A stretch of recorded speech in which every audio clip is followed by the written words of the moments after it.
Hello guys, तो मैं लेकर आ गई हूँ आपके लिए न्यू मूवी एक्सप्लेनेशन। अगर आपको मेरी एक्सप्लेनेशन अच्छी लगती है तो वीडियो को लाइक, शेयर और कमेंट जरूर करें और चैनल पर नए हैं तो चैनल को सब्सक्राइब जरूर कर लें।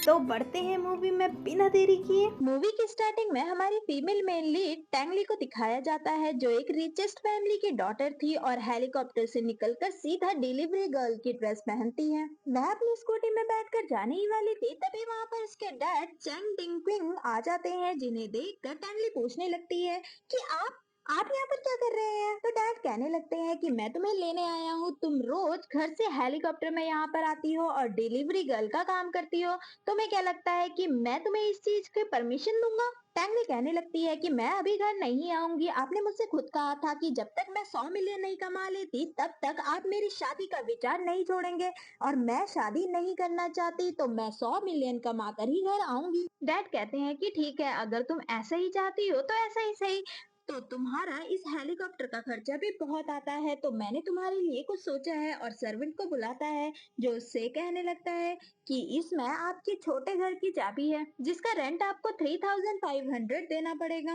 और ये आपकी सेकेंड हैंड वैन की चाबी है, जिसका आपको 20,000 युआन भरना पड़ेगा। जब तक आप सारे पैसे नहीं दे देते तब तक आपके पॉर्श कार और विला को जब्त किया जाता है।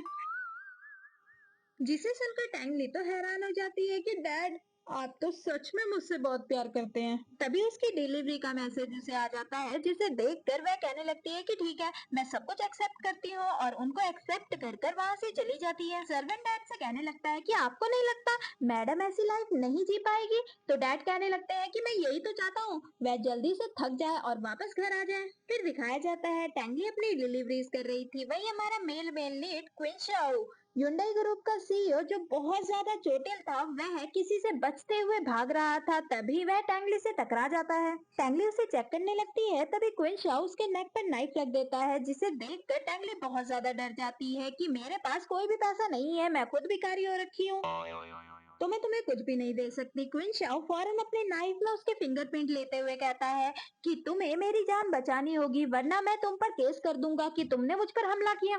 टैंगली मान जाती है। फिर दिखाया जाता है टैंगली के पास 2 आदमी आते हैं और पूछते हैं कि क्या तुमने एक जख्मी आदमी को यहाँ से जाते हुए देखा।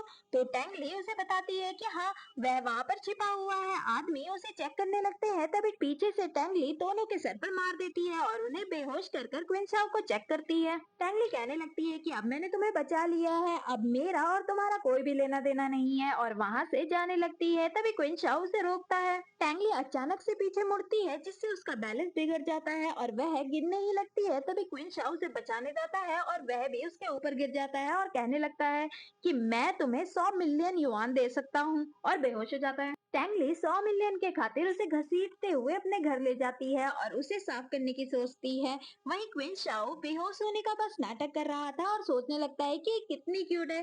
तभी टैंगली का पैर फिसलता है और वह सारा बकेट का पानी उस पर गिर देती है। क्विन शाओ अभी भी अपना नाटक कंटिन्यू रखता है। टैंगली उसे साफ करते हुए कहने लगती है कि 100 मिलियन इस ओल्ड मैन के लिए ज्यादा नहीं है, पर मुझे क्या, मुझे तो पैसे मिल रहे हैं। क्विन शाओ सोचने लगता है कि ये मुझे बूढ़ा कह रही है, मैं सिर्फ 30 साल का हूँ। टैंगली उसके चोट पर भी मरहम पट्टी करती है। तभी वह देखती है कि क्विन शाओ अपने पलके झपका रहा है, जिससे उसे पता चल जाता है कि ये बस नाटक कर रहा है। वह उसकी चोट पर उंगली मारने लगती है, जिससे दर्द के मारे क्विन शाओ जोर से चिल्ला पड़ता है कि क्या तुम मुझे मारना चाहती हो। टैंगली कहने लगती है कि मैंने सुना है जो इंसान बेहोश होता है उसे कोई भी दर्द का एहसास नहीं होता, मैं बस चेक कर रही थी। चलो कोई बात नहीं, अब तुम होश में आ गए हो तो मेरे 100 मिलियन निकालो। क्विन शाओ कहता है कि अभी मेरे पास पैसे नहीं है, जिसे सुनकर टैंगली तो हैरान हो जाती है और उसे घर से बाहर निकाल देती है। क्विन शाओ उसे समझाने की कोशिश करने लगता है कि मुझ पर विश्वास करो, मैं तुम्हें पैसे दे दूंगा, मैं तुम्हारे घर के सारे काम करूंगा, तुम्हारा खाना पकाऊंगा, सब कुछ करूंगा। पर टैंगली अंदर से उसे फुली इग्नोर मार देती है। तभी क्विन शाओ देखता है कि टैंगली की स्कूटी कोई चोरी कर रहा है। वह दरवाजा पीटते हुए उसे बताने लगता है। टैंगली पहले तो विश्वास नहीं करती, पर बाद में उसे चेक करने जाती है और उस चोर की बहुत ज्यादा पिटाई करती है और क्विन शाओ को कहने लगती है कि फौरन पुलिस को बुलाओ। क्विन शाओ कहता है कि मेरे पास तो फोन ही नहीं है। तो टैंगली इनफ एक्सप्रेशन से उसकी तरफ देखती है और पुलिस को बुलाकर चोर को उसके हवाले कर देती है। टैंगली कहने लगती है कि थैंक यू, अब हमारा हिसाब बराबर हो गया है, तुम अपने रास्ते जाओ और मैं अपने रास्ते, और वहां से जाने लगती है तो क्विन शाओ उसे फॉलो करने लगता है। टैंगली कहने लगती है कि तुम मेरा पीछा क्यों कर रहे हो? तो क्विंशाओ कहता है कि मैं अपना घर भूल गया हूँ, मुझे नहीं पता कि मेरा घर कहाँ पर है। टैंगली उसे अपने घर पर रहने की इजाजत दे देती है और कहने लगती है कि ये 1 BHK है तो तुम्हें लिविंग रूम के सोफे पर सोना होगा। वैसे इस पूरे घर का रेंट 3500 है पर तुम्हें 3000 देना होगा। 500 रुपए का नुकसान मैं झेल सकती हूँ और तुम्हें घर का सारा काम करना होगा। और याद रहे, मेरे किसी भी चीज को हाथ लगाने की कोशिश मत करना। जब तक कोई जरूरी काम ना हो तब तक मुझे कॉल भी मत करना। और सोने के लिए अपने रूम में चली जाती है। इतनी सारी डिमांड सुनकर क्विंशाओ तो हैरान हो जाता है पर उसे यहाँ रहने के लिए उसकी कंडीशंस माननी ही पड़ती है। क्विंशाओ फौरन अपना छिपाया हुआ फोन निकालता है और अपने असिस्टेंट वू को कॉल लगाता है जो उसे बताता है आपके youngest step brother Qin Yu ने सबको अनाउंस कर दिया है कि आप मर चुके हो और ऑफिस मीटिंग बैठाई है। आप मुझे बताइए कि आप है कहाँ, मैं आपको लेने आता हूँ। क्विंशाओ से बताता है कि मैं जहाँ भी हूँ ठीक हूँ, तुम्हें मेरी चिंता करने की जरूरत नहीं है। तुम बस क्विन यू पर नजर रखो, उसे जितना उछलना है उछलने दो। फिर दिखाया जाता है क्विंशाओ को बहुत ज्यादा भूख लगी थी। वह फ्रिज में जाकर चेक करता है, वहाँ पर बस एक एप्पल रखा हुआ था। तभी टैंगली उसे चोर समझकर पीटने लगती है। क्विंशाओ चिल्लाता है तभी टैंगली लाइट जाकर ऑन करती है और उसकी शक्ल देखकर उससे माफी मांगने लगती है। फिर दिखाया जाता है क्विंशाओ ने मैगी बनाई थी और उसे टैंगली खा रही थी, जिसे देखकर क्विंशाओ कहने लगता है कि मुझे भूख लगी थी। तो टैंगली कहने लगती है कि चलो ठीक है, मुझे एक बाइट खाने दो और बहुत बड़ी बाइट खाने लगती है। तो क्विंशाओ उसे रोकने के लिए आगे बढ़ता है और दोनों बहुत ज्यादा करीब आ जाते हैं। दोनों की ऑलमोस्ट किस होने वाली थी जिससे दोनों ही एम्बेरस हो जाते हैं और टैंगली वहां से ये बहाना देकर चली जाती है कि कल मैंने एक नई ज्वाइनिंग की है और मुझे ऑफिस जाना है। और रूम में जाकर सोचने लगती है कि मेरा दिल इतनी जोर से क्यों धड़क रहा है। मॉर्निंग का सीन दिखाया जाता है जहाँ पर टैंगली अपनी न्यू जॉब के लिए तैयार थी और वह क्विंशाओ के लिए जो घर पर ड्रेस पड़ी हुई थी वह रखकर चली जाती है। टैंगली के जाने के बाद क्विंशाओ अपने सेक्रेटरी को कॉल करता है और उसे बुला लेता है। जैसे ही वह टैंगली के द्वारा रखी गई ड्रेस को देखता है वह तो हैरान हो जाता है। क्विंशाओ कच्चा बनियान पहनकर नीचे पहुंचता है, जिसे देखकर सेक्रेटरी वो तो उससे कहने लगते हैं आप ये पहनकर मीटिंग में जाने वाले हैं। पर क्विंशाओ उसे डांट देता है और कार चलाने के लिए कहता है।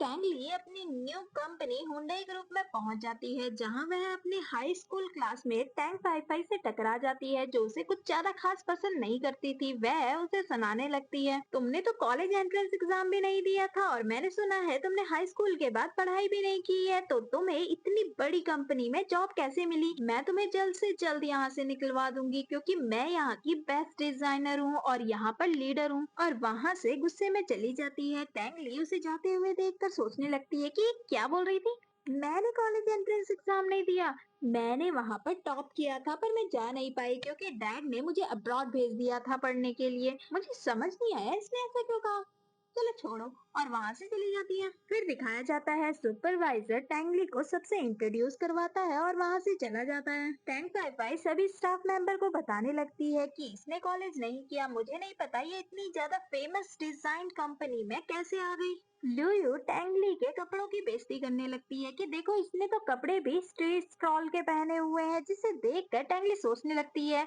लगता है ये अपना काम अच्छे से नहीं करते तभी इन्हें ये नहीं पता कि ये फेमस डिजाइनर की ड्रेस है। पर मैं अभी इनसे पंगा नहीं ले सकती क्योंकि मैंने सुना है कि यहाँ का बोनस 2 से 5 लाख तक मिलता है और मुझे उसकी बहुत ज्यादा जरूरत है, तो मुझे यहाँ पर काम करना ही होगा। और उन लोगों को ग्रीट करते हुए कहने लगती है कि मुझे अपनी सीट पर बैठना चाहिए और वहाँ से जाने लगती है। तभी लियो यू उसे गिराने के लिए अपना पैर आगे करने की कोशिश करती है पर टैंगली उसके पैर पर ही पैर रख देती है और कहने लगती है कि आई एम सॉरी, अगली बार से तुम प्लीज अपना पैर अपनी तरफ ही रखना, मेरे पैरों के नीचे लाने की कोशिश मत करना। और अपनी सीट पर बैठ जाती है जिसे देखकर लियो यू को तो बहुत ज्यादा गुस्सा आता है। वहीं टैंगली क्विंशाओ को मैसेज करती है मुझे नई जॉब मिली है, इस वजह से तुम्हें आज का डिनर मेरे लिए अच्छा सा प्रिपेयर करना होगा। वही सेक्रेटरी वो क्विंशाओ को टैंगली की इंफॉर्मेशन देता है जिसमें कुछ ज्यादा खास नहीं था, सिर्फ छोटी मोटी चीजें लिखी हुई थी जो उसने काम किया हुआ था। क्विंशाओ कहने लगता है कि ये तो हमारी कंपनी के लिए क्वालिफाइड ही नहीं है, तो इसे वहाँ पर जॉब कैसे मिली? सेक्रेटरी कहने लगता है कि मैं एचआर डिपार्टमेंट से इसके रिगार्डिंग पूरी इंफॉर्मेशन निकालता हूँ। तो क्विंशाओ कहता है ध्यान रहे उसे ऑफिस में कोई बुली ना करे, जिसे देख कर सेक्रेटरी वो तो हंसने लगते हैं। सेक्रेटरी वो क्विन यू के बारे में भी बताता है कि क्विन यू आप के गायब होने का बहुत ज्यादा फायदा उठा रहा है। उसने खुद को Hyundai ग्रुप का प्रेसिडेंट अनाउंस कर दिया है और एक पार्टी रखी है जिसमें वह डॉक्यूमेंट साइन करेगा। और उसकी मदर ने उसकी सीट पक्की करने के लिए उसकी शादी रिचेस्ट मैन चेन डिंगपिंग की बड़ी डॉटर के साथ करवाना डिसाइड किया है। क्विंशाओ कहने लगता है कि उड़ने दो, जब 5 के पंजे में फंसेगा ना तब खुद फड़फड़ाने लग जाएगा। तभी वह देखता है कि 6 बज गए हैं। वह फौरन उठता है और वहां से जाने लगता है, जिसे देखकर सेक्रेटरी वो उससे पूछते हैं तो वह बताता है टैंगली की ऑफिस से छुट्टी होने वाली है और मुझे घर जाना पड़ेगा। फिर दिखाया जाता है टैंगली अपनी बेस्ट फ्रेंड चेन शाओ के साथ मोबाइल शॉप में जाती है, जहां वह फोन पर अपने डैड से बात कर रही थी। डैड उसे पार्टी में जाकर क्वीन यू से मिलने के लिए कहते हैं तो टैंगली उन्हें मना कर देती है। तो डैड कहने लगते हैं कि तुम एक बार जाकर उससे मिलो, तो अगर तुम्हें पसंद नहीं आएगा तो हम मना कर देंगे। टैंगली ओके कहकर कॉल कट कर देती है। टैंगली चेन शाओ को भी अपने साथ पार्टी में चलने के लिए कहती है। चेन शाओ कहती है कि ओके ठीक है, पर मैं तुम्हें मैरिज से छुटकारा पाने के लिए एक आइडिया बताती हूँ। क्यों ना तुम एक फेक हस्बैंड लाकर अपने डैड के सामने खड़ा कर दो, वह तुम्हें परेशान करना भी बंद कर देंगे। तुम इस लड़के का सहारा भी तो ले सकती हो जिसे तुम ये मोबाइल गिफ्ट कर रही हो। टैंगली तो सोच में पड़ जाती है। वही क्विन चाओ एक प्रोफेशनल शेफ को बुलाकर टैंगली के लिए खाना तैयार करवाता है और उन्हें टाइम सिरे भेज देता है। टैंगली घर पहुंचती है और इतना टेस्टी खाना देखकर क्विन चाओ से पूछने लगती है कि क्या ये तुमने बनाया है। क्विन चाओ कहता है कि हाँ, वैसे आज तुम्हारा दिन कैसा गया। ये सुनते ही टैंगली को टैंग फाई फाई पर बहुत ज्यादा गुस्सा आता है कि कुछ नहीं, आज एक क्लासमेट मिल गई थी और उसने मुझे बहुत परेशान किया। चलो इस बात को इग्नोर करो, मैं तुम्हारे लिए एक गिफ्ट लेकर आई हूँ। और उसे फोन देती है, जिसे देखकर क्वीन चाओ तो बहुत ज्यादा खुश हो जाता है। जैसे ही वह गिफ्ट को खोलता है वह तो हैरान हो जाता है। बॉक्स में एक पुराने मॉडल का फोन था जो सिर्फ 299 रुपए का आया था, जो देखकर क्वीन चाओ उससे कहने लगता है कि इतना महंगा फोन। टैंगली कहती है कि इसके बदले तुम मुझ पर एक फेवर कर सकते हो, क्या तुम मुझसे शादी करोगे। क्वीन शाओ तो हैरान हो जाता है कि 299 रुपए के बदले तुम मुझसे शादी करना चाहती हो, और उसे उसका फोन वापस देते हुए कहता है कि मुझे ये नहीं चाहिए और वहाँ से जाने लगता है। टैंगली उसे मनाने की कोशिश करती है, तभी उसका पैर फिसलता है और दोनों ही सोफे पर गिर जाते हैं और दोनों की सडन किस हो जाती है।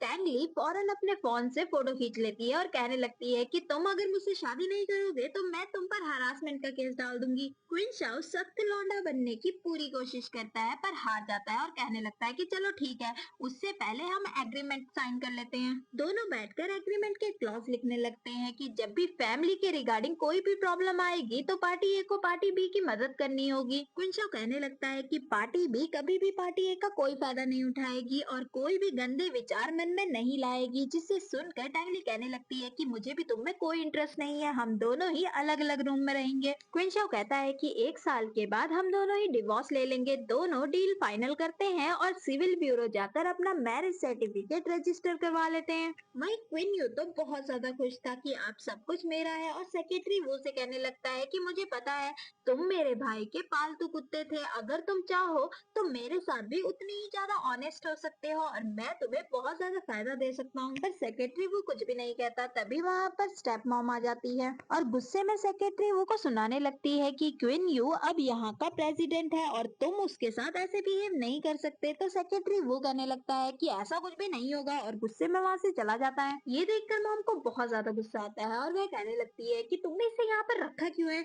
ये कभी भी तुम्हें काट सकता है। तो क्वीन यू कहने लगता है कि ऐसा कुछ भी नहीं होगा क्योंकि भाई अब मर चुका है और इसकी इतनी ज्यादा हिम्मत नहीं है कि ये मेरे से लड़ने आए, और मेरा तो मन करता है उस ओल्ड लेडी को भी मैं मरवा दूं। जिसे सुनकर मॉम उसे चुप रहने के लिए कहती है और बोलती है तुम चिंता मत करो, अब वह तुम्हारा कुछ भी नहीं बिगाड़ पाएगी, मैंने तुम्हारी शादी रिचेस्ट मैन की डॉटर से तय कर दी है। क्यों कहता है कि मुझे उससे शादी नहीं करनी क्योंकि मैंने सुना है वह बहुत ज्यादा अगली है। जिसे सुनकर मॉम कहने लगती है कि तुमने उससे बस पैसों के लिए शादी करनी है, तुम बेशक बाहर किसी और लड़की के साथ चक्कर चला सकते हो। जिसे सुनकर क्वीन यू तो खुश हो जाता है। फिर दिखाया जाता है टैंगली और क्वीन शाओ दोनों छुपते छुपाते पार्टी के लिए तैयार होते हैं और क्वीन शाओ ये बहाना लगाता है कि मुझे ड्राइवर की जॉब मिल गई है और मेरी नाइट शिफ्ट है, और टैंगली ये कहती है कि मुझे डिलीवरी करने जाना है। पार्टी वेन्यू में सभी लोग क्वीन यू को प्रेसिडेंट बनने की बधाई दे रहे थे और एक शेयर होल्डर तो क्वीन यू को अपनी डॉटर से मिलाने की भी कोशिश करने लगता है, तो क्वीन यू उसे फौरन हाँ कह देता है, जिसे देखकर मॉम उसे मना करती है और बताती है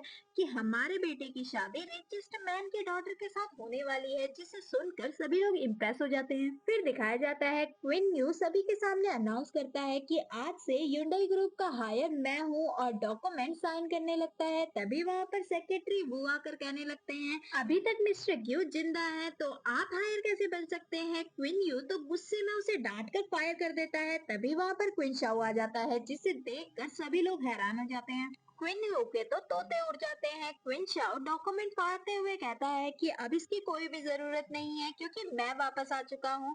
मुझे पता है तुमने मेरी कंपनी का बहुत अच्छे से ख्याल रखा है, पर मैं अब सब कुछ संभाल सकता हूँ, है ना। क्वीन यू फौरन हाँ में सर हिलाने लगता है। वही टैंग ली अपनी फ्रेंड के साथ वहाँ पहुँच जाती है, जिसे सेक्रेटरी वो देख लेता है और सोचने लगता है कि क्या मुझे सर को ये बताना चाहिए।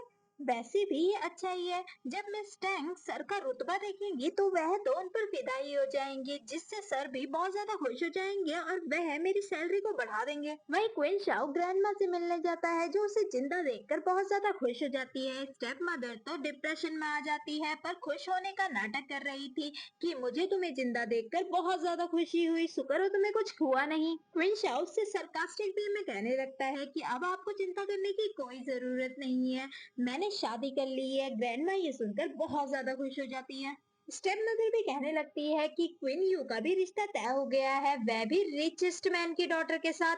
ग्रैंडमा तो उस पर भड़क जाती है कि तुम्हारी अभी तक वह रिचेस्ट मैन की डॉटर आई भी नहीं और मैंने उसे कहीं देखा भी नहीं, और वो देखो तुम्हारा बेटा दो लड़कियों के पीछे तुम मिलाता फिर रहा है। मॉम उन्हें बड़े ध्यान से देखती है और कहती है कि शायद ये वही है, और फौरन वहाँ की तरफ जाने लगती है। वहीं क्वीन यू टैंगली और चैन साओ से मिल चुका था और उसे अपना इंट्रोडक्शन देता है। टैंगली चैन शाओ को ही अपनी डैड की डॉटर बताने लगती है, जो सुनकर चैन शाओ तो हैरान हो जाती है। टैंगली चुपके से उससे कहती है कि तुम्हारे और मेरे डैड का सरनेम सेम है, इन्हें कोई भी शक नहीं होगा, तो तुम नाटक कंटिन्यू करो, मैं तुम्हें एक बड़ा सरप्राइज दूंगी, और वहाँ से खिसक जाती है। वहीं सेक्रेटरी वो क्वीन शाओ से कहने लगता है कि देखिए सर, मिस टैंग भी यहाँ पर आई है, जिसे देखकर क्वीन शाओ तो फौरन छिपते हुए उसे डांटने लगता है कि क्या तुम्हें पहले ही पता था कि ये यहाँ पर आ चुकी है, तुम्हारी एक मंथ की सैलरी कट।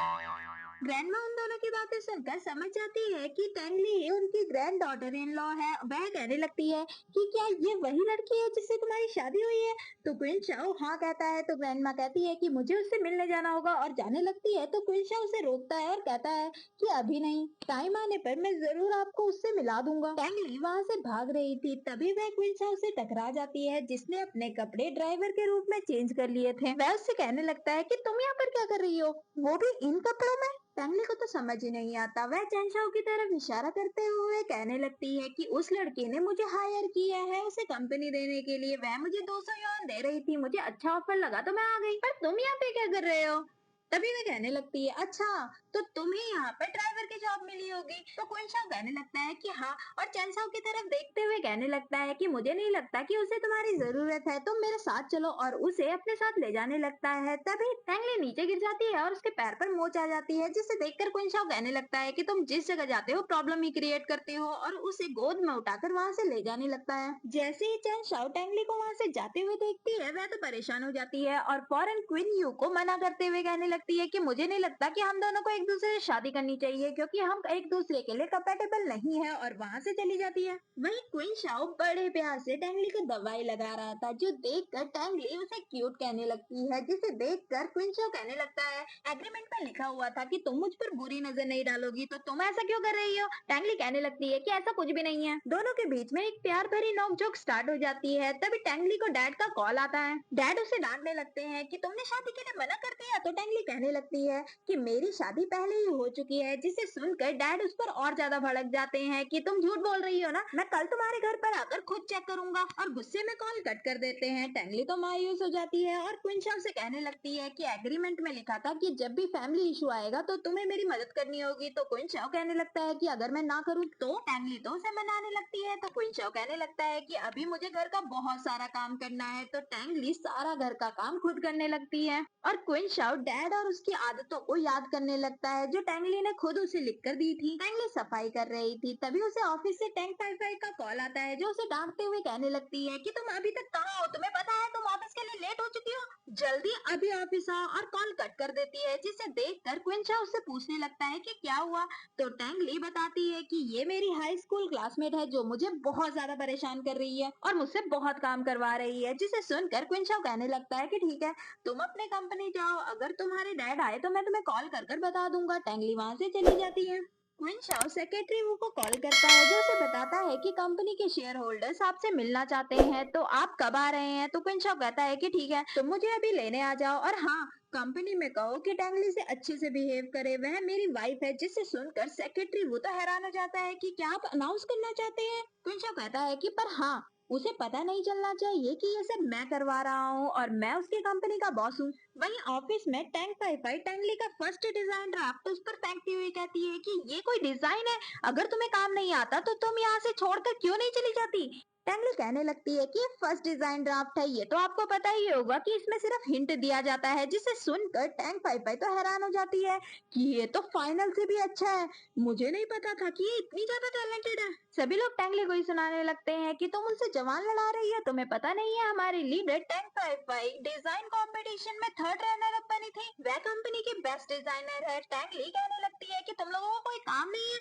जब देखो मेरे से लड़ने आ जाते हो। वहाँ पर एक महायुद्ध की सिचुएशन बनने लगती है, तभी वहाँ पर सुपरवाइजर आ जाता है जिसे सेक्रेटरी वो ने पहले ही कॉल कर दिया था कि मिस टैंक को ऑफिस में अच्छे से ट्रीट किया जाना चाहिए क्योंकि वह बॉस की वाइफ है, अगर उन्हें कुछ प्रॉब्लम आई तो देख लेना। पर हाँ, मिस टैंग को इस बारे में कुछ भी पता नहीं चलना चाहिए कि तुम्हें ये बात पता है। सुपरवाइजर टैंगली और टैंक वाईफाई को देखकर सोच रहा था कि यहाँ पर तो दो मिस टैंग हैं, इनमें से कौन सी बॉस की वाइफ होगी। मैं डायरेक्टली जाकर पूछ भी नहीं सकता, मुझे पता करना ही होगा, और वहाँ से चला जाता है। वहीं मीटिंग रूम में क्विंशा उन लोगों से जबरदस्ती शेयर ट्रांसफर एग्रीमेंट में साइन करवा रहा था जो उस टाइम पर क्विन यू का साथ दे रहे थे। तभी क्विंशा को ओल्ड वर्जन मोबाइल पर टैंगली का कॉल आता है। इतना पुराना वर्जन देखकर वहाँ बैठे सभी लोग हैरान हो जाते हैं।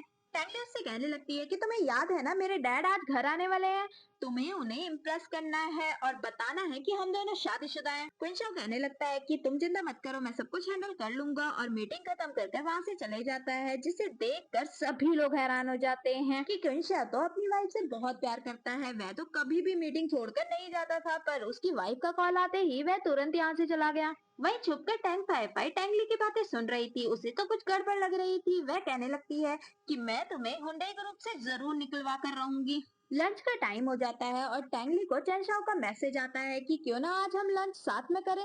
तो टैंगली उसे हाँ कहकर वहाँ से जाने लगती है, तभी टैंक वाईफाई उसे मना कर देती है और कहने लगती है कि अभी तुम्हारा काम खत्म नहीं हुआ है तो तुम कहाँ चली। तो टैंगली उसे अपना डिजाइन देती हुई कहती है कि मैंने डिजाइन कंप्लीट कर लिया है, अब तो मैं जा सकती हूँ, और वहाँ से चली जाती है। जिसे देख कर लिu यूक उससे कहने लगती है कि तुम्हारी तो कोई इज्जत ही नहीं है, ये तो तुम्हें पूछ भी नहीं रही है। ये देखकर टैंक वाईफाई को तो बहुत ज्यादा गुस्सा आता है। वहीं चैनशाओ को शादी के लिए एग्री करने के लिए क्विन यू ने उसे एक कार गिफ्ट की थी जो वह टैंगली को बता रही थी। तभी वहाँ पर क्विन यू भी ऑफिस से बाहर निकलता है। जैसे ही वह उन दोनों को देखता है, वहाँ से सेक्रेटरी वो से कहने लगता है कि तुम्हें चैनशाओ जानती है ना।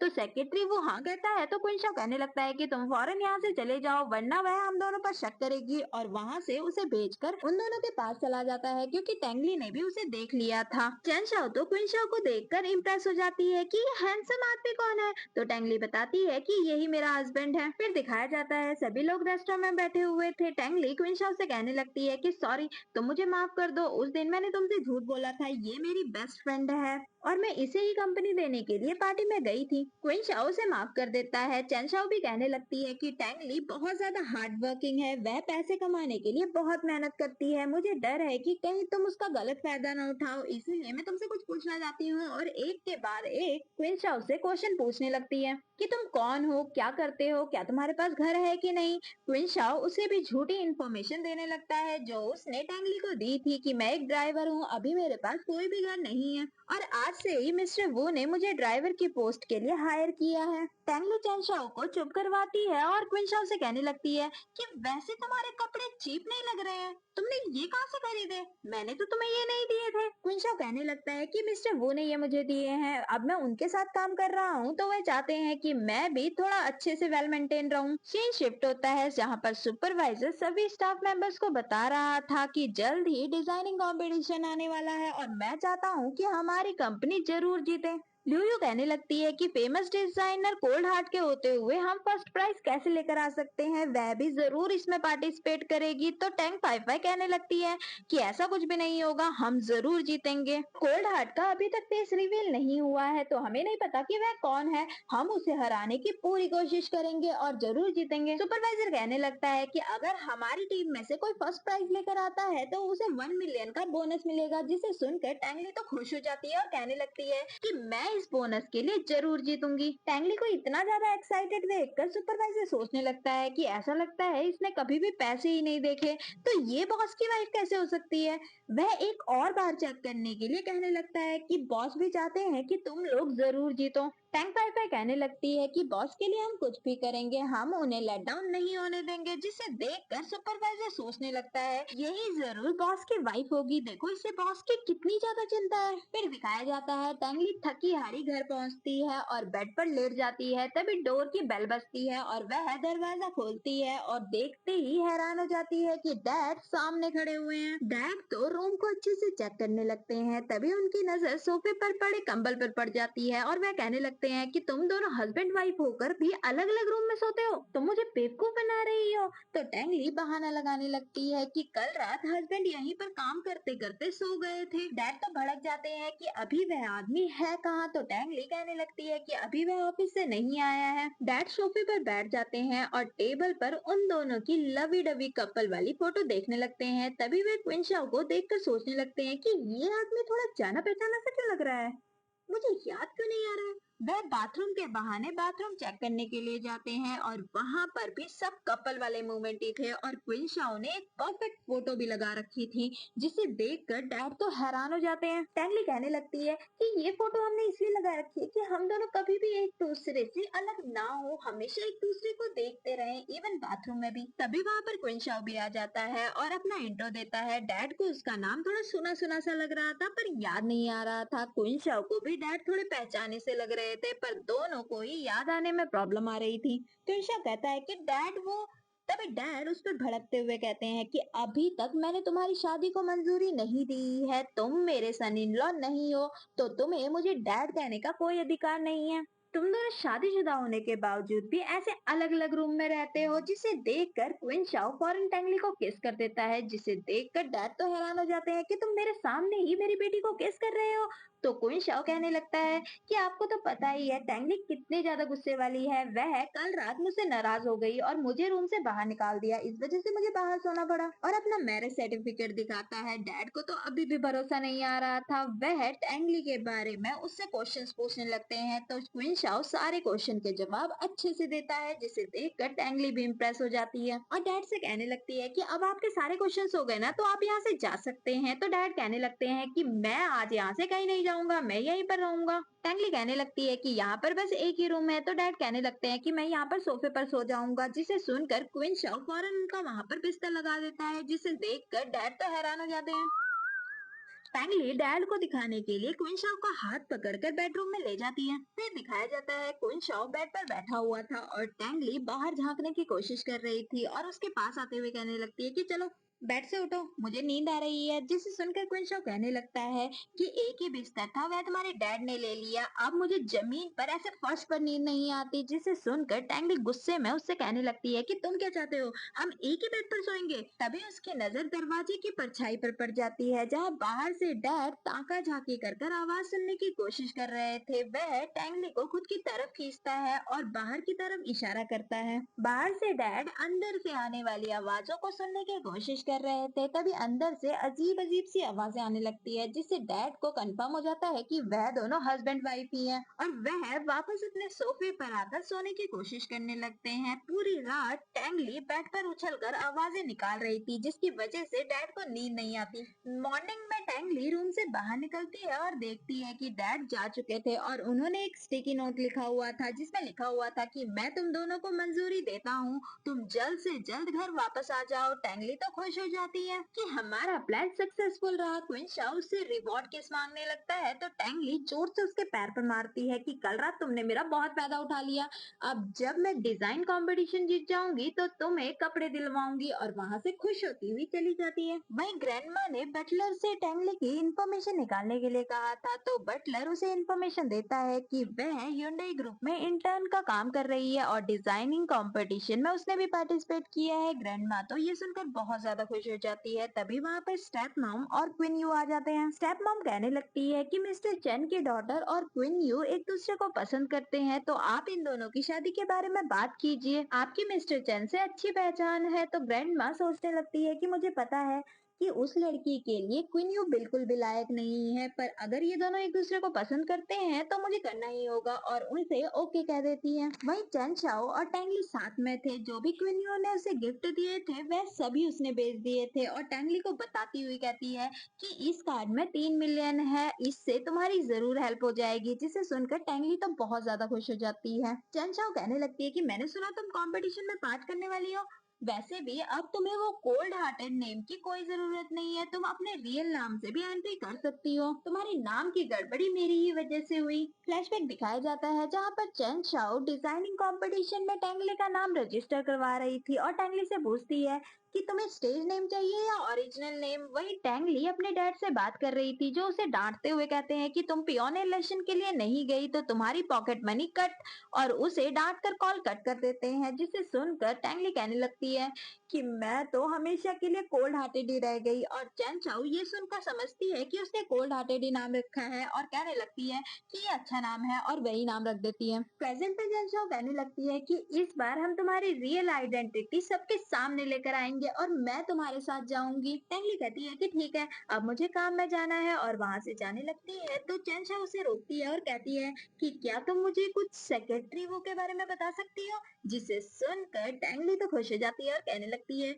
कि क्या कुछ चल रहा है। फिर दिखाया जाता है टैंगली सेक्रेटरी वू के बारे में सोच रही थी कि आखिर ये है कौन। तभी वह देखती है कि क्वीन शाओ और सेक्रेटरी वू भी आ रहे हैं, और क्वीन शाओ से पूछने लगती है कि तुम यहाँ पर क्या कर रहे हो। तो क्वीन शाओ कहने लगता है कि ये मेरे बॉस है मिस्टर वू, ये चाहते हैं कि मैं इनका सेक्रेटरी का काम भी संभालूं, इस वजह से मैं इन्हें फॉलो कर रहा हूँ। जिसे सुनकर टैंगली मिस्टर वू के सामने क्वीन शाओ की तारीफ करने लगती है कि ये बहुत ज्यादा हार्ड वर्किंग है, मुझे उम्मीद है कि ये आपकी उम्मीदों पर खड़ा उतरेगा। क्वीन शाओ तो सोच में पड़ जाता है कि दूसरों के सामने ये मेरी तारीफ कर रही है और मुझे सपोर्ट कर रही है, और मिस्टर वू को कहने लगता है कि आपकी मीटिंग है ना तो आपको जाना होगा। तो मिस्टर वू उसकी बात समझते हुए कहने लगते हैं कि हाँ हाँ मुझे मीटिंग में जाना है, तुम दोनों हस्बैंड वाइफ अच्छे से बात कर लो और उसके बाद मेरे पास वापस आ जाना, और वहाँ से चला जाता है। टैंगली क्वीन शाओ से कहने लगती है कि तुम्हें अपने बॉस को बिल्कुल भी इंतजार नहीं करवाना चाहिए, तुम्हें एक अच्छी जॉब मिल चुकी है, तुम्हें अच्छे से काम करना है, और उसे वहाँ से भेज देती है। फिर दिखाया जाता है टैंगली अपने ऑफिस एरिया में पहुँचती है जहाँ पर लियू यू कुछ रिपोर्ट देख रही थी। जैसे ही वह टैंगली को देखती है वह फौरन उसे छिपा देती है। टैंगली उसे इग्नोर कर अपनी सीट पर बैठ जाती है। वहीं सुपरवाइजर के कैबिन से टैंग फाई फाई बाहर निकलती है और सोचने लगती है कि ये बेवकूफ सोच रहा है कि मैं प्रेसिडेंट की वाइफ हूँ,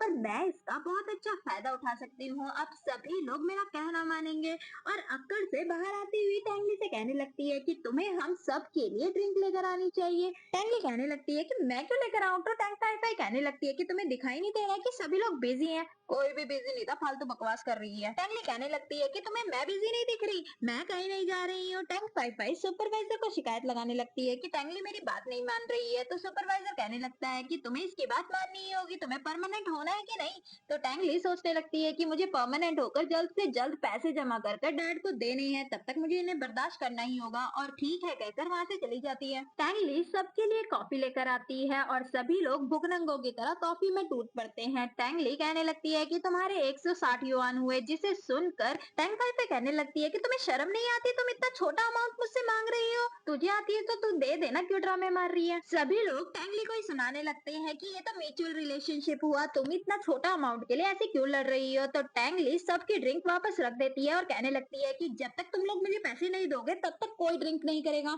वह तो सुपरवाइजर से भी कॉफी छीन लेती है, जिसे देखकर सुपरवाइजर कहने लगता है कि शायद तुम्हें पता नहीं है ये हमारे प्रेसिडेंट की वाइफ है, तुम इसके साथ ऐसा बिहेव नहीं कर सकती, अगर तुम यहाँ से चैन से रहना चाहती हो तो। टैंगली टैंग फाई फाई को सुनाने लगती है कि मुझे लगता है प्रेसिडेंट की चॉइस बिल्कुल बेकार है जो उसने तुम्हें पसंद किया। टैंग फाई फाई को तो बहुत ज्यादा गुस्सा आता है और वह खींचकर टैंगली के थप्पड़ मार देती है, जिसे देखकर टैंगली को बहुत ज्यादा गुस्सा आता है कि आज तक मुझ पर किसी ने हाथ नहीं उठाया, वह भी टैंग पाई पाई के जोर से थप्पड़ मार देती है। सभी लोग हैरान हो जाते हैं कि तुमने प्रेसिडेंट की वाइफ को थप्पड़ मार दिया। टैंगली कहती है कि देखा जाएगा और वहाँ से जाने लगती है तो टैंग पाई पाई उसके पीछे जाती है और उससे लड़ने लगती है। लियो यू भी उसके पीछे जाती है और टैंगली से लड़ने लगती है। तभी सुपरवाइजर के हाथ में लियो यू की रिपोर्ट पड़ जाती है, जो प्रेगनेंसी रिपोर्ट थी, जिसमें सिर्फ नेम ली लिखा हुआ था, जिसे देखकर वह उसे टैंगली की रिपोर्ट समझ लेते हैं और कहने लगते हैं कि तुमने हमारी कंपनी से झूठ बोला, तुम प्रेग्नेंट हो और हमारी कंपनी को इन्फॉर्म नहीं किया, हम तुम्हें निकाल भी सकते हैं, अपना सामान पैक करो और यहाँ से जाओ। टैंगली को याद आता है और वह समझ जाती है और कहने लगती है कि मेरी रिपोर्ट नहीं, लियो यू की रिपोर्ट है।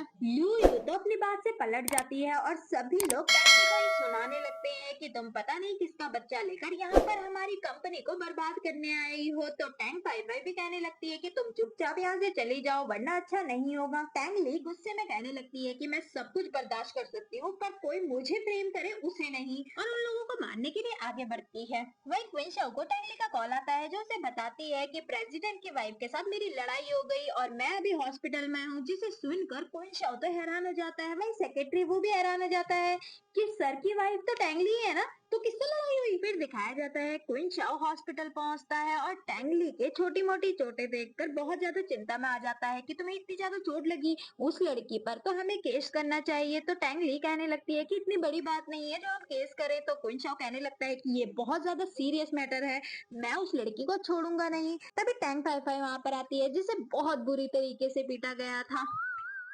फिर दिखाया जाता है क्वीन शाओ टैंगली की दवाई लगा रहा था और टैंगली उसे बता रही थी कि लगता है हमारे प्रेसिडेंट की आंखें अंधी हो चुकी है, उसे वह घटिया औरत ही पसंद आई। क्वीन शाओ को तो समझ ही नहीं आता कि वह उसे कैसे एक्सप्लेन करे, वह चुपचाप बस उसकी बातें सुन रहा था। क्वीन शाओ को खुद की इतनी फिक्र करते हुए देख टैंगली को तो उस पर प्यार आने लगता है और वह उसे किस करके वहाँ से भाग जाती है, जो देखकर क्वीन शाओ भी मुस्कुराने लगता है। फिर दिखाया जाता है चेन शाओ और टैंगली आपस में बातें कर रहे थे। चेन शाओ उससे कहने लगती है कि तुम्हें तो ऑफिस से भी निकाल दिया, तो तुम फिर भी इस डिजाइन कंपटीशन में पार्टिसिपेट करना चाहती हो। टैंगली कहने लगती है कि हाँ, पर मैं इस बार कुछ अलग ही रोल के लिए ट्राई करूंगी। वहीं सेक्रेटरी वो क्वीन शाओ को बताता है कि कोल्ड हार्ट ने आपके इनविटेशन को एक्सेप्ट कर लिया है। हम 3 साल से उन्हें स्पेशल जज की पोस्ट देना चाहते थे, पर उन्होंने हर बार रिजेक्ट कर दिया, पर इस बार खुद उन्होंने इनविटेशन का रिप्लाई किया है और बताया है कि वह इसमें पार्टिसिपेट करेंगे। क्वीन शाओ कहता है कि ठीक है,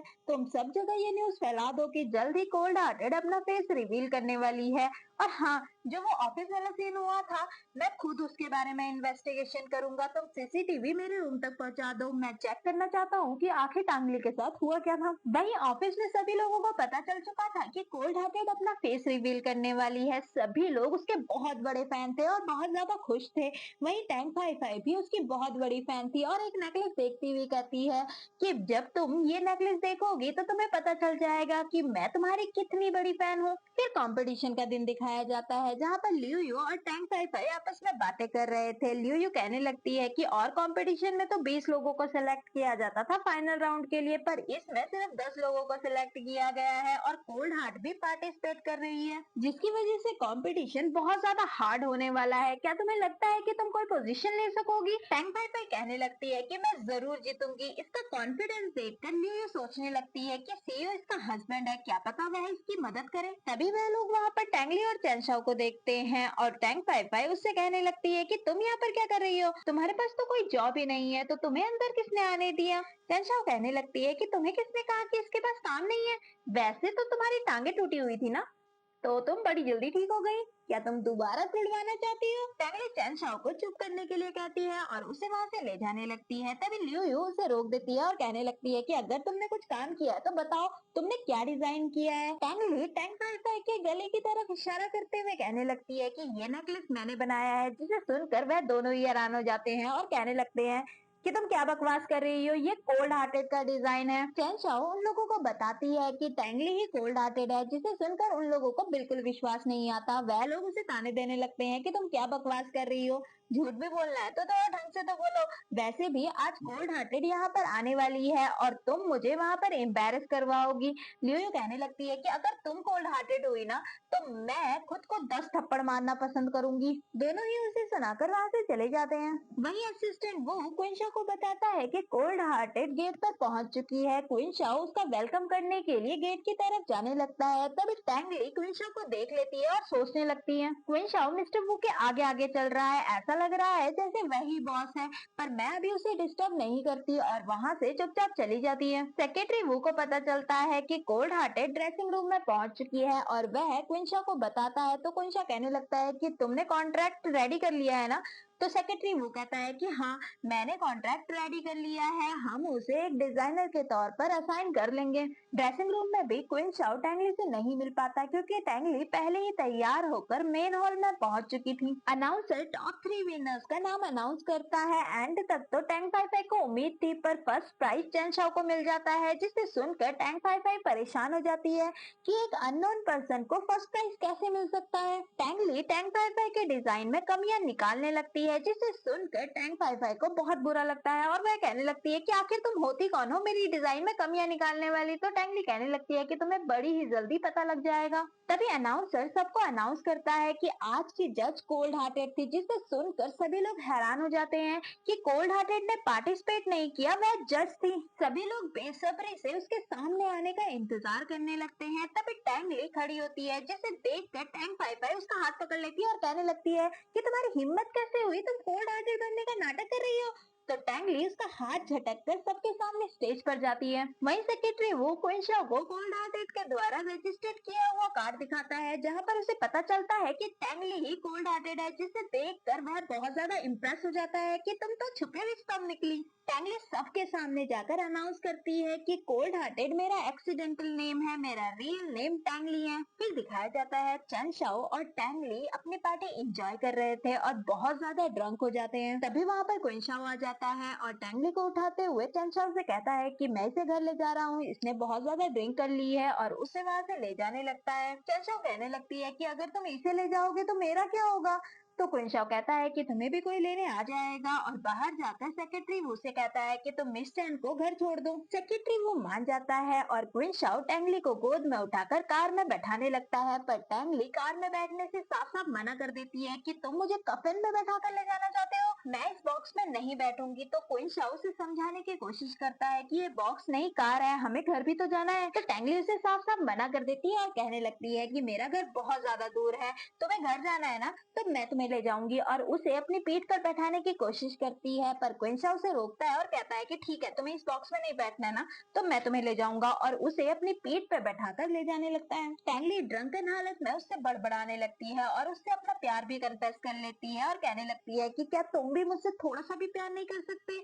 क्विंशाओ तो इमोशनल हो जाता है और कहने लगता है कि थोड़ा सा क्यों, मैं तुम्हें जिंदगी भर प्यार कर सकता हूँ, और उसे किस करने लगता है। दोनों एक दूसरे के साथ नाइट स्पेंड कर लेते हैं। मॉर्निंग का सीन दिखाया जाता है जहाँ टैंगली को डैड का कॉल आता है और वह बताते हैं कि क्विन यू घर आने वाला है, जिसे सुनकर टैंगली तो हैरान हो जाती है और कहने लगती है कि मैं अभी घर आती हूँ। टैंगली वहाँ से जाने लगती है, तभी क्विन शाओ भी बाहर से ब्रेकफास्ट लेकर आ जाता है, जिसे देखकर टैंगली उसे बताने लगती है कि मुझे डैड से कुछ जरूरी बात करनी है, तो मुझे अचानक से घर जाना होगा और आज रात मैं उन्हीं के साथ रहूंगी, और वहाँ से निकल जाती है। क्विन शाओ को भी ग्रैंडमा का कॉल आता है, जो उसे बताते हैं कि आज हम क्विन शाओ का रिश्ता लेकर रिचेस्ट मैन के घर जाने वाले हैं, तुम भी यहाँ पर आ जाओ। तो क्विन शाओ मान जाता है। टैंगली चेन शाओ को भी अपने साथ ले जाती है और उससे कहने लगती है कि तुमने रिश्ता तोड़ा नहीं था। तो चेन शाओ कहने लगती है कि वह एक नंबर का ढीठ इंसान है। टैंगली कहने लगती है कि हमें उन लोगों से पहले घर पहुँचना होगा, वरना हमारा भांडा फूट जाएगा। दोनों लोग घर पहुँचते हैं। डैड टैंगली को समझाने की कोशिश करते हैं कि वह एक रिचेस्ट पर्सन है, वह तुम्हारे लिए बेस्ट मैच रहेगा, तुमने तो ना जाने कैसे ऑर्डिनरी पर्सन से शादी कर ली है। टैंगली डैड को समझाने की कोशिश करती है, पर जब डैड नहीं मानते तो टैंगली डैड को सच बता देती है कि क्विन यू चेंग शाओ को आपकी डॉटर समझ रहा है, जिसे सुनकर डैड तो हैरान हो जाते हैं। चेंग शाओ भी डैड के सामने क्विन शाओ की तारीफ करने लगती है कि बेशक वह बस एक ऑर्डिनरी पर्सन है, पर टैंगली को हमेशा खुश रखता है और टैंगली हमेशा उसके साथ खुश भी रहती है। क्या आप टैंगली की खुशी नहीं चाहते।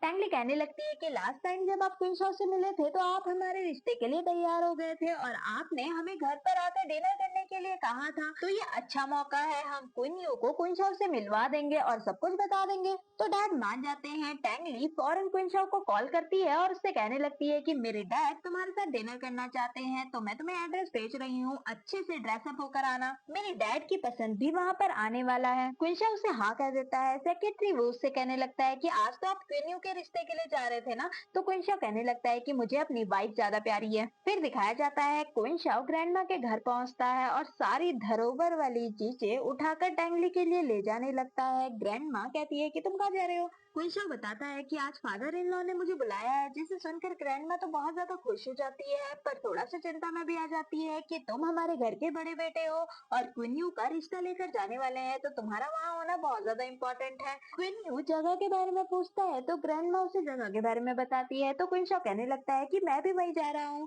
आप चिंता मत कीजिए, मैं अपने फादर इन लॉ से मिलकर वहाँ पर आ जाऊंगा। फिर दिखाया जाता है सभी लोग लड़के वालों का वेट कर रहे थे। टैंगली सोचने लगती है कि क्विन शाओ भी अभी तक नहीं आया और डैड से कहने लगती है कि मैं क्विन शाओ को बाहर से लेकर आती हूँ और वहाँ से चली जाती है। क्विन शाओ ग्रैंडमा के साथ वहाँ पर पहुँच चुका था, तभी उसे टैंगली का कॉल आता है और वह ग्रैंडमा से कहने लगता है कि मैं अपने फादर इन लॉ से मिलकर आता हूँ, आप अंदर जाइए, और वहाँ से चला जाता है। लड़की वाले डैड से मिलने के लिए वहाँ पर पहुँच चुके थे। ग्रैंडमा डैड से पूछने लगती है कि वैसे आपकी बेटी कहाँ पर है? वैसे चैन शाओ और क्विन यू एक दूसरे से बहुत प्यार करते हैं, ये दोनों एक दूसरे के साथ बहुत ज्यादा खुश रहेंगे। डैड तो परेशान हो जाते हैं और उन लोगों को सभी कुछ सच सच बताने लगते हैं। मेरी बेटी ने सीक्रेटली शादी कर ली और चैन शाओ मेरी बेटी नहीं है, वह मेरी बेटी की बेस्ट फ्रेंड है, वह अभी अपने हस्बैंड को लेने गई है, वह आती ही होगी। तभी वहाँ पर चैन शाओ, टैंगली और क्विन शाओ आ जाते हैं और टैंगली सभी को अपने हस्बैंड से इंट्रोड्यूस करवाते हैं, जिसे देखकर सभी लोग हैरान हो जाते हैं। क्विन शाओ को तो समझ ही नहीं आता कि यहाँ पर ये सब क्या चल रहा है। टैंगली डैड के पास जाती है और डैड सबके सामने अनाउंस करता है कि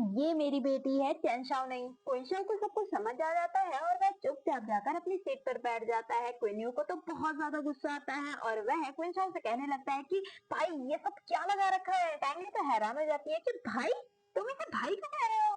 डैड को भी अब जाकर याद आता है कि ये तो क्विन शाओ है, ह्यूंडई ग्रुप का प्रेसिडेंट, जिसे सुनकर टैंगली गुस्से में क्विन शाओ की तरफ घूरती है और कहने लगती है कि तुमने मुझसे झूठ कहा। क्विन शाओ कहने लगता है कि तुमने भी तो बोला, अब हम दोनों इक्वल हुए।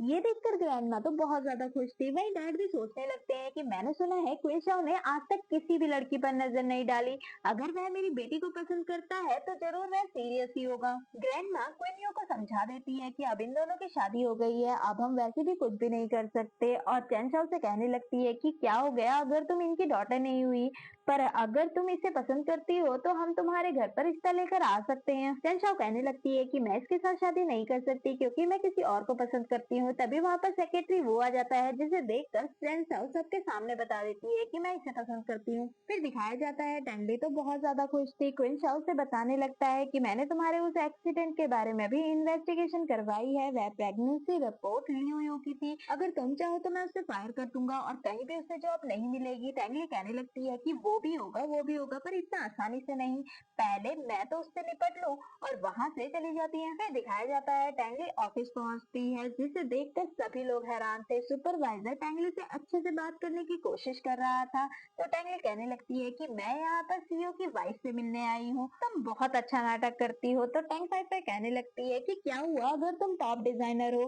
पर तुम ऑफिस में आकर ऑफिस का माहौल खराब नहीं कर सकती। तो टैंगली सबके सामने अपने कॉन्टैक्ट को दिखाती हुई कहने लगती है कि मुझे यहाँ पर जॉब मिल गई है और मेरी सैलरी 10 मिलियन है, जिसे सुनकर सभी लोग हैरान हो जाते हैं कि जरूर इसे कोई बड़ी पोजीशन ही मिली होगी, तभी तो इतनी बड़ी अमाउंट की सैलरी मिल रही है। टैंक फाइव डॉक्यूमेंट देखते हुए कहने लगती है कि मैंने ही अपने हस्बैंड को बोलकर तुम्हें सेकंड चांस दिलवाया है कि तुम टॉप डिजाइनर हो, इसीलिए हमारे ऑफिस के लिए बेनिफिशियल हो सकती हो। टैंगली कहने लगती है कि तुम कितनी बड़ी नौटंकी हो यार, वैसे मैं तुम सबको ये बताना चाहती थी कि जो प्रेगनेंसी रिपोर्ट की वजह से मुझे निकाला गया था वह एक फॉल्स इंफॉर्मेशन थी। मैंने हॉस्पिटल जाकर इन्वेस्टिगेशन की तो मुझे पता चला ये लियू यू की रिपोर्ट है, जिसे देखकर लियू यू उस पर गुस्सा करने लगती है। टैंगली कहने लगती है कि अगर तुम लोगों को मुझ पर भरोसा नहीं आ रहा है तो यहाँ पर सीसीटीवी देख लेते हैं। टैंक फाइटर कहने लगती है कि तुम ये क्या बकवास करी जा रही हो, हमारा ऑफिस तुम्हारी तरह बेला नहीं है, तुम हमारा यहाँ पर बस टाइम वेस्ट करने आई हो, मैं अपने हस्बैंड को बोलकर तुम्हें यहाँ से बाहर बाहर निकलवा दूंगी। मुझे नहीं लगता कि तुम सेकंड चांस डिजर्व भी करती हो, और पेपर्स को फाड़कर उसी के ऊपर फेंक देती है। सभी लोग टैंगली को ही वहाँ से जाने के लिए कहने लगते हैं। तभी वहाँ पर क्वीन शाओ आ जाता है, जिसे देखकर सभी लोग हैरान हो जाते हैं और कहने लगते हैं कि मिस्टर क्वीन, आप देखिए ना, आपकी वाइफ को ये टैंगली परेशान कर रही है। जिसे देखकर टैंग पाई पाई के भी होश उड़ जाते हैं और उसकी बोलती बंद हो जाती है। क्वीन शाओ कहने लगता है कि मुझे नहीं पता था कि तुम मेरी वाइफ हो। ये सुनते ही सभी लोग हैरान हो जाते हैं, मतलब टैंग पाई पाई सीईओ की वाइफ नहीं है तो कौन है? सेक्रेटरी वो बताता है कि टैंगली ये सीईओ की वाइफ है, जिसे सुनकर सभी की हवाइयां उड़ जाती हैं। टैंगली क्वीन शाओ से कहने लगती है कि देखो ना, इन सभी लोगों ने मुझे बहुत बुली किया। क्वीन शाओ सभी को फायर कर देता है और टैंगली को खुद के साथ ऑफिस में ले जाता है और कहने लगता है कि तुम कुछ और तो नहीं चाहती ना, और उससे पैशनेटली वेट करने लगता है। फिर दिखाया जाता है टैंगली और चेन शाओ शॉपिंग के लिए जाते हैं, क्योंकि क्वीन शाओ ने आज टैंगली को डिनर के लिए बुलाया था, जहां उन दोनों को लगता है कि शायद क्वीन शाओ आज उसे प्रपोज करने वाला है, जिस वजह से टैंगली बेस्ट ड्रेस पहनना चाहती थी। तभी वहां पर रूट सेल्समैन आ जाती है और उन दोनों की ड्रेस देखकर उन्हें जज करने लगती है कि ये तो फटीचे लोग हैं, ये तो क्या ही खरीदेंगे, और उन्हें सुनाने लगती है कि तुम जैसे फटीचे लोगों के लिए यहाँ पर कोई कपड़े नहीं है। टैंगली आज के दिन अपना मूड खराब नहीं करना चाहती थी, इस वजह से वह चुपचाप वहाँ से जाने लगती है। तभी एक दूसरी सेल्समैन आकर उन्हें कपड़े दिखाने लगती है, पर रूट सेल्समैन उसे भी सुनाने लगती है कि अगर तुम ऐसे लोगों पर टाइम वेस्ट करोगी तो तुम्हें जल्दी फायर कर दिया जाएगा। टैंगली को एक ड्रेस पसंद आ जाती है, जिसे देखकर रूट सेल्समैन उसे कहने लगती है कि तुम्हें पता भी है ये कितनी ज्यादा महंगी है, तुम इसे बिल्कुल भी अफोर्ड नहीं कर सकती। तो टैंगली अपना कार्ड दे देती है, जिसे देखकर रूट सेल्समैन कहने लगती है कि तुम जल्दी जाकर इसको स्वाइप करो, देखो इसमें कुछ भी नहीं होगा। तभी शॉप की ऑनर मिस लाओ आ जाती है, जिसे देखकर रूट सेल्समैन चुप हो जाती है और मिस लाओ उसे फायर कर देती है। लाओ टैंगली से पूछती है कि क्या तुम आज डेट पर जाने वाली हो? तो चैन शाओ कहने लगती है कि हाँ, जिससे ये सबसे ज्यादा प्यार करती है, आज वह ऑफिशियली शायद इसे प्रपोज कर देगा। लाओ खुश होकर उसे अपने गले से नेकलेस उतार कर पहनाने लगती है, तो टैंगली उसे मना कर देती है। तो लाओ कहने लगती है कि मुझे लगता है तुम्हारी ड्रेस पर ये सूट करेगा। चैन शाओ कहने लगती है कि इसकी कोई जरूरत नहीं है, जिससे ये प्यार करती है वह सब कुछ इसे दिला सकता है। फिर दिखाया जाता है दोनों वहां से जा रहे थे। टैंगली को तो लाओ को देखकर बहुत ज्यादा अजीब फीलिंग आ रही थी, जो वह चैन शाओ को एक्सप्रेस भी नहीं कर पा रही थी। वही क्वीन शाओ सच में टैंगली को प्रपोज करने वाला था और उसने सारी तैयारी कर ली थी, फायरवर्क, वॉयलिन, और मैनेजर को भी रिंग दे दी थी कि तुम इसे केक में डालकर लेकर आ जाना। टैंगली वहां पहुंचती है और माहौल बिल्कुल शांत था और सारा खाना वहां पर पहुंचता है, जिसे देखकर टैंगली को थोड़ा सा अजीब लगता है कि ये कुछ करने भी वाला है या नहीं, या मैं ही ख्याली पुलाव बना रही हूँ। वही सेक्रेटरी वो को पता चलता है कि वॉयलिनिस्ट अभी तक नहीं आए हैं, वह तो बहुत ज्यादा परेशान था। तभी वहां पर लाओ आ जाती है, जिसे देखकर सेक्रेटरी वो तो हैरान हो जाता है और कहने लगता है कि आप यहाँ पर क्या कर रहे हैं? लाओ कहने लगती है कि मैं यहाँ पर वॉयलिन बजाने आई हूँ। सेक्रेटरी वो उसे मना कर देता है और कहने लगता है कि आपका और सर का ब्रेकअप 4 साल पहले हो चुका है, अब प्लीज आप उनकी लाइफ में दखल अंदाजी मत कीजिए, वह न्यू लाइफ में बहुत ज्यादा खुश हैं। लाओ कहने लगती है कि तुम चिंता मत करो, मैं कुछ भी नहीं कर रही हूँ, वैसे भी तुम्हारी वॉयलिनिस्ट अभी तक नहीं आई है ना, तो मैं वो काम कर लूंगी। तो सेक्रेटरी वो सोचता है और कहने लगता है कि ठीक है, पर आप मास्क पहन लीजिए। लाओ उसकी बात के लिए एग्री हो जाती है। वही टैंगली केक खाती है, तभी उसके मुंह में रिंग आ जाती है, जिसे देखकर वह तो बहुत ज्यादा खुश हो जाती है और क्वीन शाओ से पूछने लगती है कि तुमने ये प्रिपेयर किया है ना? क्वीन शाओ से चढ़ाने के लिए मना करने लगता है कि नहीं, मैंने ये प्रिपेयर नहीं किया। पर एट द एंड वह उसे ऑफिशियली प्रपोज करने लगता है, वह उसे रिंग पहनाने ही वाला था। तभी लाओ जोर से वायलिन को बजाती है और अपना फेस रिवील करती है, जिसे देखकर टैंगली तो हैरान हो जाती है। लाओ बताती है कि मैं क्वीन शाओ की एक्स हूँ। फिर दिखाया जाता है टैंगली के सामने लाओ क्वीन शाओ की बहुत ज्यादा चिंता करते हुए कहने लगती है कि मुझे अभी भी याद है, तुम्हें टमाटर से एलर्जी है ना? तो क्वीन शाओ टमाटर खाते हुए कहने लगता है कि मैं तुम्हें बताना भूल गया, अब मुझे कोई एलर्जी नहीं है। लाओ टैंगली को नीचे दिखाने के लिए कहने लगती है कि बेशक ये तुम्हारे डेट के लिए बहुत अच्छे से तैयार होकर आई है, पर मुझसे अच्छा कोई भी नहीं दिख रहा है। जिसे देखकर टैंगली सोचने लगती है कि इसने 10 किलो तो अपने मुंह में मेकअप पोत रखा है और कह रही है मुझसे मुझसे कोई नहीं दिख रहा है, मेरी नेचुरल ब्यूटी है। कुलशा लाल से कहने लगता है कि इतना सारा मेकअप लगाकर तुम्हारे फेस की स्किन खराब हो सकती है। हमारी कंपनी ने नया प्रोडक्ट लॉन्च किया है तो मैं तुम्हारे घर पर उसे भिजवा दूंगा। वैसे अभी तुम हमारी डेट खराब कर रही हो। और टेंगली के पास जाकर उससे रिंग पहनाते हुए कहता है कि मैं चाहता हूँ सभी लोग हमारे प्यार के गवाह बने। टेंगली तो बहुत ज्यादा खुश हो जाती है, वहीं लाओ को तो बहुत ज्यादा गुस्सा आता है और वह क्वीन शाओ से कहने लगती है कि मुझे तुमसे बात करनी है, पर क्वीन शाओ उसे साफ साफ इग्नोर कर देता है और टेंगली का हाथ पकड़कर वहाँ से ले जाता है। फिर दिखाया जाता है टेंगली लाओ को लेकर क्वीन शाओ पर गुस्सा थी और क्वीन शाओ उसके स्कूटी के पीछे अपनी कार ले जाते हुए उससे बात कर रहा था कि तुम इस स्पीड में जाओगी तो कल तक ही डिलीवरी कर पाओगी, चलो तुम मेरे साथ आ जाओ, हम दोनों बात करते हैं। टेंगली उसके साथ बैठ जाती है और गुस्से में मुंह फुला लेती है। क्वीन शाओ कहने लगता है कि मैं तुम्हें बताना चाहता हूँ, लाओ के साथ मेरी शादी होने वाली थी, पर 4 साल पहले मेरी कंपनी बैंकरप्ट हो गई और लाओ भी इस वजह से मुझे छोड़कर चली गई। उसके जाने के बाद मैंने बहुत मेहनत की और इस कंपनी को दोबारा खड़ा किया। मुझे प्यार जैसी चीज पर बिल्कुल भरोसा नहीं था जब तक मैं तुमसे नहीं मिला। देखो वह अभी भी मुझे कितने सारे कॉल और मैसेजेस करती है, पर मैंने किसी का भी रिप्लाई नहीं किया और उसे अपना फोन दिखाता है। टेंगली ये देखकर उससे कहने लगती है कि तुमने इसे ब्लॉक क्यों नहीं किया। कुंशो कहता है कि ध्यान से देखो ये सारे नंबर अलग अलग है, मैंने बहुत से नंबर ब्लॉक किए हैं, पर ये फिर से एक नए नंबर से मुझसे कॉल करती है। फिर दिखाया जाता है लाओ टेंगली को मिलने के लिए बुलाती है और उसे ब्लैंक चेक देती हुई कहने लगती है कि तुम जितना चाहो इसमें भर सकती हो, तुम्हें कुंशो को छोड़ना होगा। टेंगली उसमें 500 बिलियन भर देती है, जिसे देखकर लाओ के तो होश उड़ जाते हैं और कहने लगती है कि तुम तो बड़ी ग्रेडी हो और उसे 5 मिलियन का चेक देती हुई कहती है कि तुम्हारे लिए इतना बहुत है, तुम इससे आराम से अपनी जिंदगी बिता सकती हो। तो टेंगली कहने लगती है मुझे ये बिल्कुल नहीं जमेगा, अगर तुम्हारे पास पैसे हैं तो बात करो वरना यहाँ से दफा हो जाओ। लाओ अपनी दूसरी चाल चलती है कि क्वीन शाओ मुझसे बहुत प्यार करता है। तभी टेंगली क्वीन शाओ को बुलाती है और कहने लगती है कि सुना तुमने, तुम इससे प्यार करते हो या मुझसे। तो क्वीन शाओ कहने लगता है कि मैं तुम्हें अपनी जान से भी ज्यादा प्यार करता हूँ और उसे किस करता है। और ये मूवी यहीं पर खत्म होती है। आप मुझे कमेंट बॉक्स पे जरूर लिख के बताइएगा कि पूरी एक्सप्लेनेशन आपको कैसी लगी। तो मिलते हैं नेक्स्ट मूवी में, तब तक के लिए bye, see you, take care.